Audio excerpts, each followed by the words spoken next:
Welcome to this week's edition of Flashback Friday, your opportunity to get some good review by listening to episodes from the past that Jason has handpicked to help you today in the present and propel you into the future. Enjoy. Speakers, publishers, consultants, coaches, and info marketers unite. The Speaking of Wealth show is your roadmap to success and significance. Learn the latest tools, technologies, and tactics to get more bookings, sell more products, and attract more clients. If you're looking to increase your direct response sales, create a big-time personal brand, and become the go-to guru, the Speaking of Wealth show is for you. Here's your host, Jason Hartman. Welcome to the Speaking of Wealth show. This is your host, Jason Hartman, where we discuss profit strategies for speakers, publishers, authors, consultants, coaches, info marketers, and just go over a whole bunch of exciting things that you can use to increase your business, to make your business more successful and more passive and more automated and more scalable. So we will be back with a great interview. Be sure to visit us at speakingofwealth.com. You can take advantage of our blog, subscribe to the RSS feed, and many other resources for free at speakingofwealth.com. And we will be back with a great interview for you in less than 60 seconds. Are you interested in a property outside of our network? Do you need a second opinion? No problem. Let Jason's experts evaluate the deal. For more information, go to jasonhartman.com now. It's my pleasure to welcome Gary Bembridge to the show. He is an expert on marketing, blogging, podcasting, and so forth, and he comes to us today from London, England, a great place. He spent 30 years building global brands at Unilever and Johnson & Johnson before setting up Gary Bembridge Unleashed in 2012, and he's here today to talk to us about some important and helpful stuff for our businesses. Gary, welcome. How are you? Great. I'm very good. Thanks for having me on the show. Well, good. It's great to have you, especially noting the time difference. So tell us a little bit about your background, if you would. Yes, Justin, as you said, most of my background is kind of in global marketing. So I've worked, I originally was born in Zimbabwe, when I was born, it was Rhodesia at the time. So and then I went to university in South Africa. I've worked and then once I moved to London about 25 years ago, I've then worked in mostly global or European jobs. So I've worked out of Paris, I've worked out of New York, but pretty much for the last 30 years, I've been working in those kind of roles. And probably the last 25 of those, I've normally had, responsibility for more than just one market. So my real passion is kind of, how do you build brands for very diverse audiences? Kind of how do you have one brand ideally, which doesn't always work, but largely speaking, and how do you kind of mold that for a very diverse market? So, that's really my background. So at Unilever, as you mentioned, most of my career has been at Johnson & Johnson on the consumer side, not the pharmaceutical side. So I worked on things like Johnson's Baby products. I spent a lot of time actually when we first started moving into Eastern Europe with Johnson's Baby, taking it into China. Then I worked on the more skincare side of the business and did also some of the eBusiness side, kind of in the whole .com boom and stuff. So I've had quite a kind of diverse career, but always kind of with a global slant to it. And a big corporate slant as well. Now, would it be fair to say, Gary, that your slant is not on the big corporate market now, or are those your clients? I mean, from the looks of your podcast titles, looks like you're appealing to smaller businesses to some extent. Is that correct? Or? Exactly. I mean, I think one of the things that was interesting, even working at an organization like Johnson & Johnson is, although it's evolved a bit, but Johnson & Johnson is a very decentralized organization. So you always feel like you're working kind of for sort of medium-sized or small companies. Obviously, you have the clout of a big company. But the thing that I found really interesting, which was one of also the reasons I wanted to start doing my own thing, was I found that particularly with the sort of the .com age and the internet, no matter how small you are, you can become global. So because of the reach of the internet. So, and actually I found there was a huge opportunity and huge passion amongst much smaller clients. So I still do work for bigger clients. So I've done some work, say, for Tate & Lyle, and I've done some work for PR agencies. But my real passion is kind of how do you help smaller organizations kind of wrestle a little bit with being more global. And so that's what I've started to do. So when I did the podcast, I saw a big opportunity there, particularly to talk to people who were perhaps a bit smaller and didn't have the training or the access to the kind of the clout of big organizations, and kind of sharing some of my learning. So right. you're right. So, Yeah. so what are some of the best things that you think a small business, an infopreneur, speaker, author, consultant, what are some of the best tools you think they can use today?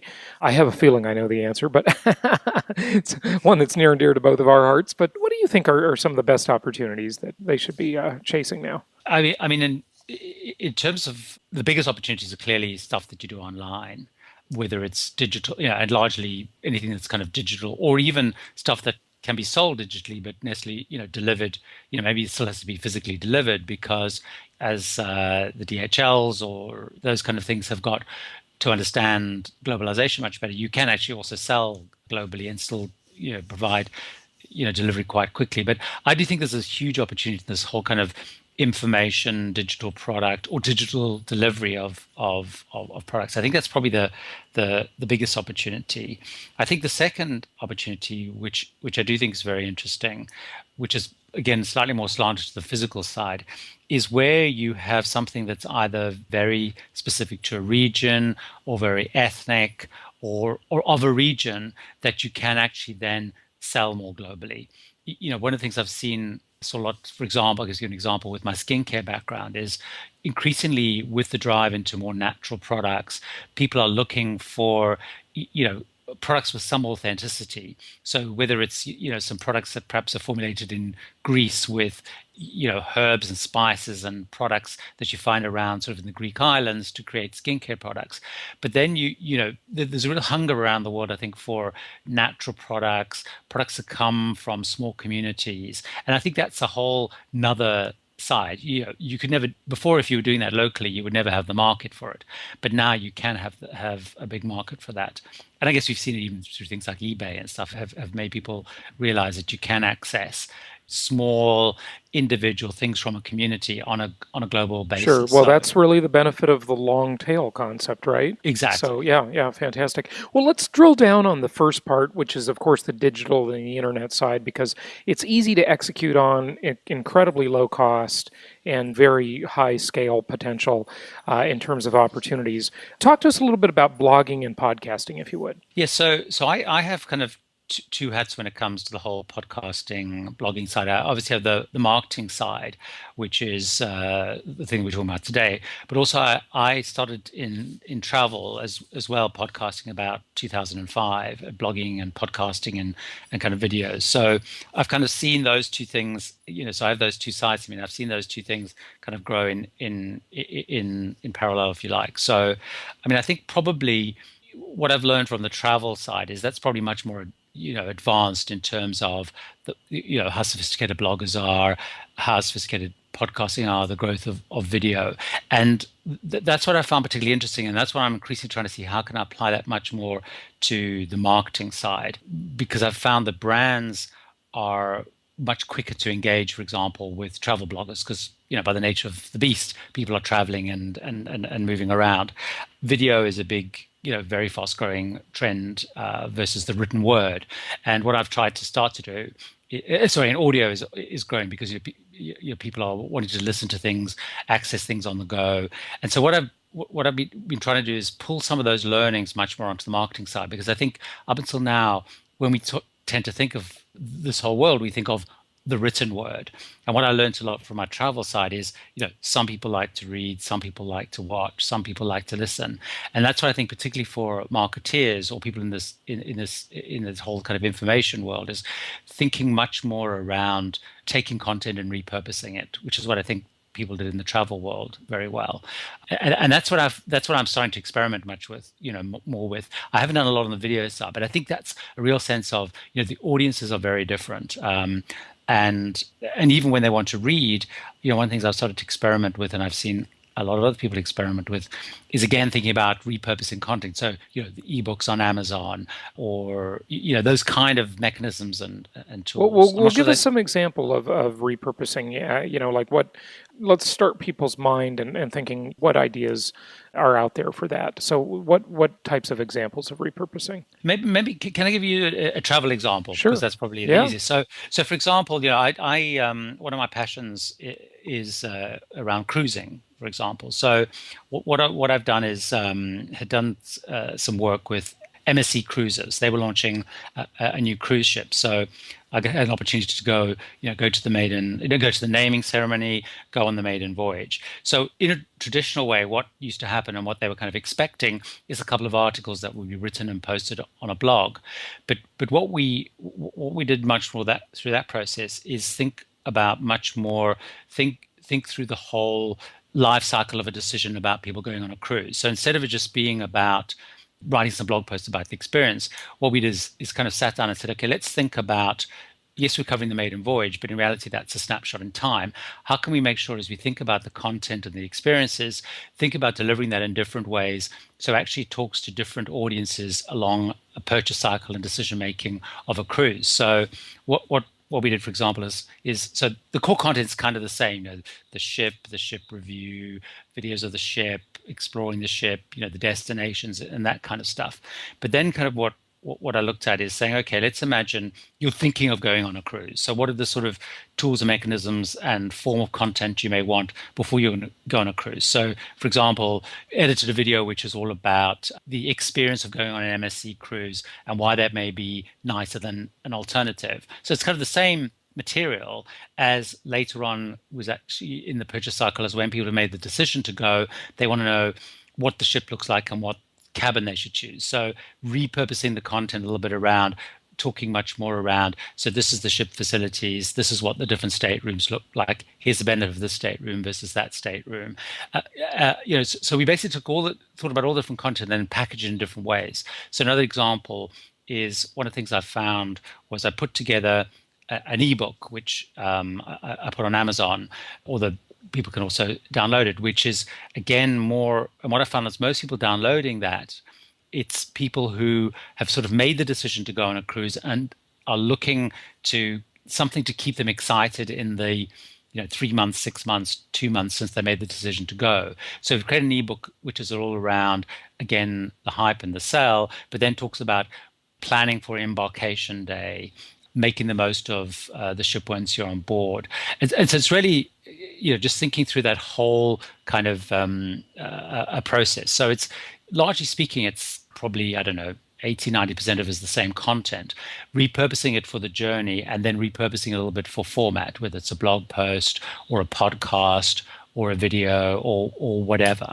I don't know if that made sense. Yeah, that's I've always believed that you create content once and use it as many ways as possible, because people have different modalities in which they like to learn. Some like to read, some like to listen, some like to watch. It's good to mix up all of those media. So one of the things I've done with some of my companies is I've turned my blogs, my text content into audio podcast, and just hiring a voiceover person to go and voice those, or you can, of course, do it yourself. And then, we've got other podcasts like this one that we're doing now, and that will be transcribed, and the transcript will be posted on the blog. So there we converted audio to text. Before we converted text to audio, and a lot of stuff to do there. I mean, that's a great point. Scale up the content and use it in multiple mediums. Yeah, and I think also, Jason, building on that point is also thinking, one of the ways of repurposing content is that point about the audience. You were asking the question earlier on. So, you've come from a big kind of corporate world. You now seem to be talking to small and medium. A lot of the content is the same, and the tools are the same, but actually repurposing it for the audience. So again, 80% of it, 90% of it may be the same, but it's ensuring that you've got the right spin or the application. So one of the things I'm building on your point is I'm actually going back, looking through all my old posts and thinking, how can I either create more of a series out of this, or how do I actually repurpose it for different audiences? So whether it's, someone starting new in marketing who perhaps needs a more how to approach versus perhaps someone who's more experienced, but the spin is more around using this in an inspirational way. Again, a lot of the fundamentals are the same. It's the audience. And I think that's probably an underutilized opportunity for people in the digital and informational space. Segmenting by market, maybe is the way to call it. Yeah, very good points. Good. What else? I mean, any particular techniques for being a great podcaster, getting attention? Now, on your podcast, are they purely audio, or do you do audio and video? On my marketing ones at the moment, I only do audio.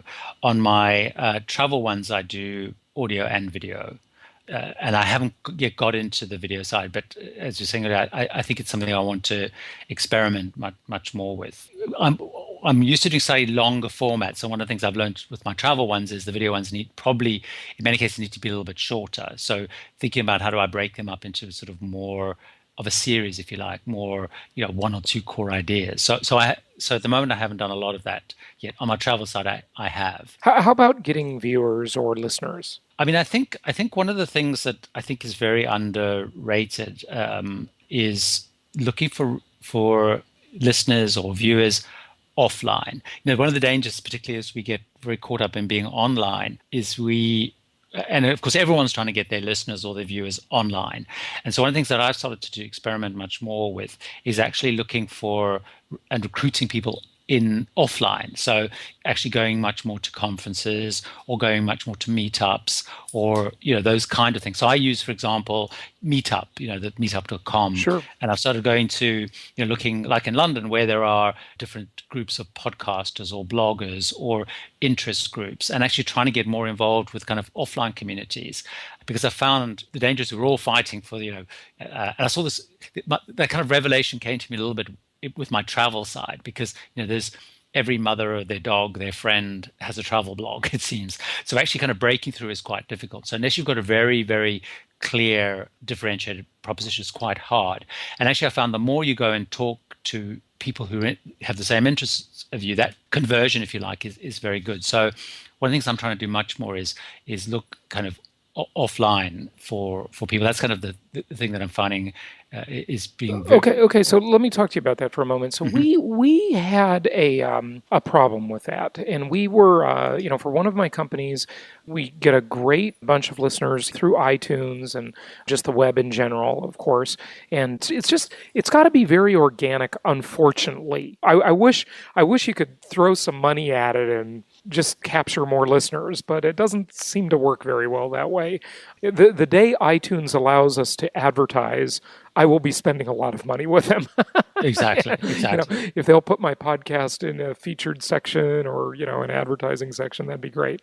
But so far, that is not the way it works. It's just all organic. And we had a big challenge trying to convert people from, say, AM talk radio to podcast. Because what we found, Gary, is that a lot of people just didn't know what a podcast was. They didn't understand how to access it.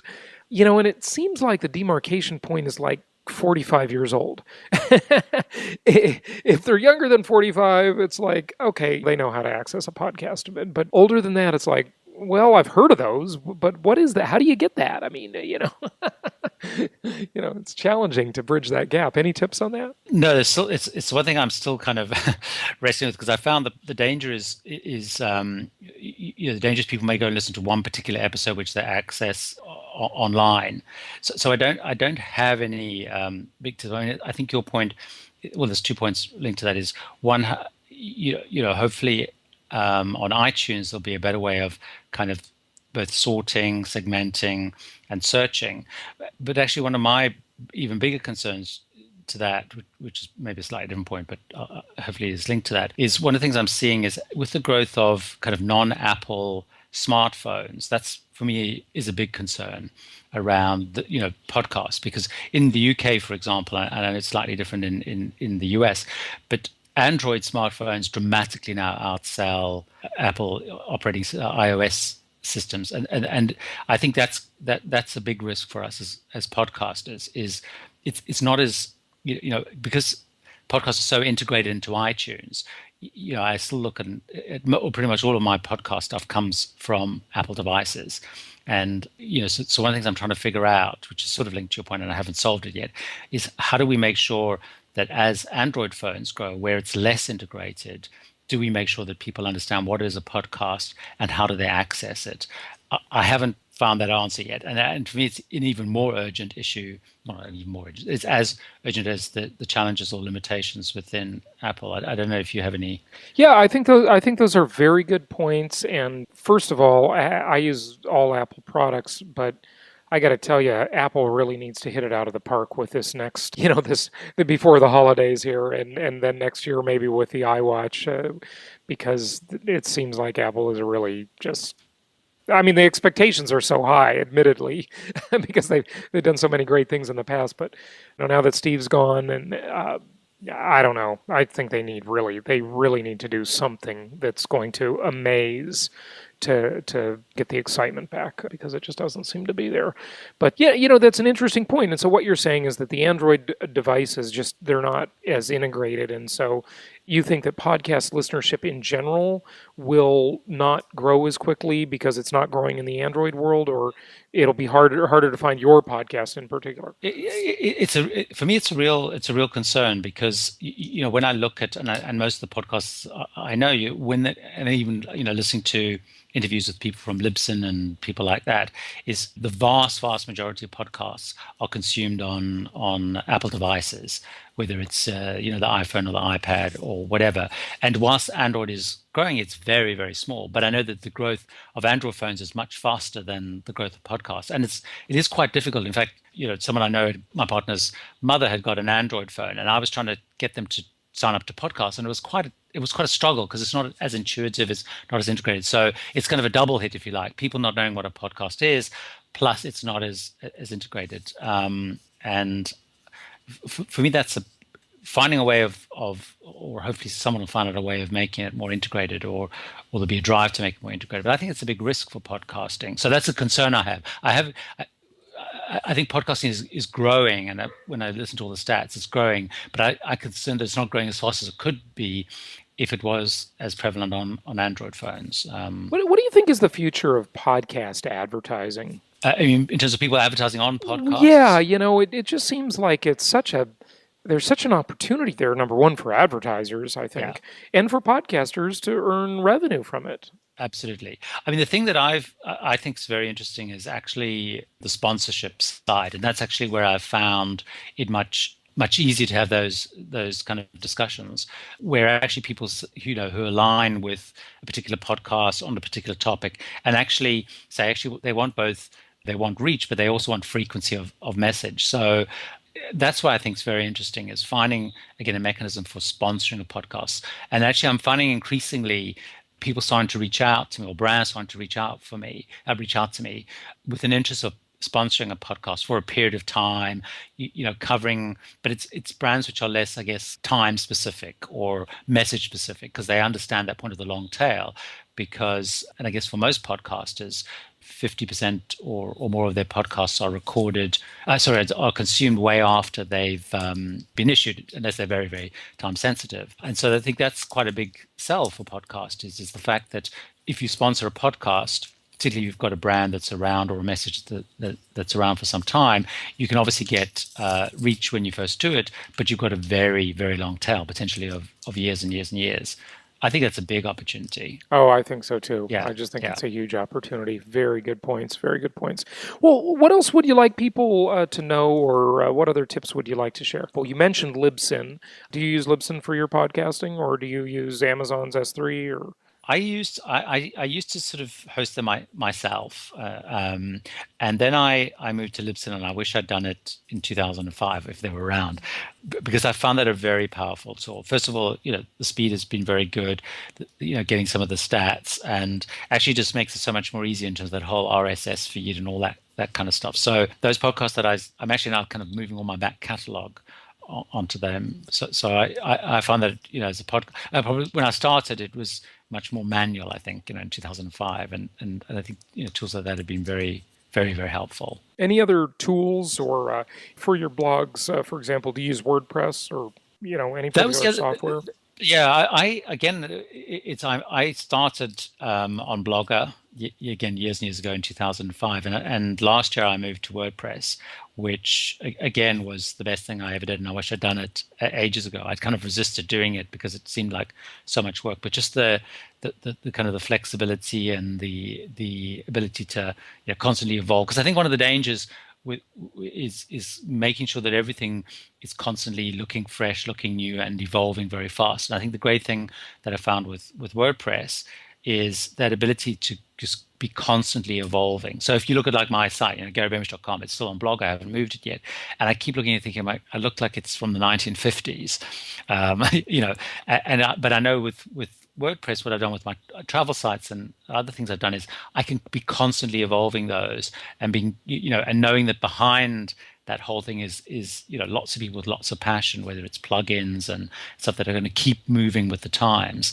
That for me was a huge, a big step. Yeah, fantastic. Good stuff. Well, hey, give out your website and tell people where they can find you. Yes, suggestions. So from the marketing side, people can find me at GaryBembridge.com, which is where I do my Unleashed on Marketing blog. And then if anyone wants to follow me on the travel side, it's tipsfortravelers.com, and travelers is spelled the UK way with two L's. Those are my two kind of main sites. Good stuff. Well, Gary Bembridge, thank you so much for joining us today. Great. Thanks very much for having me.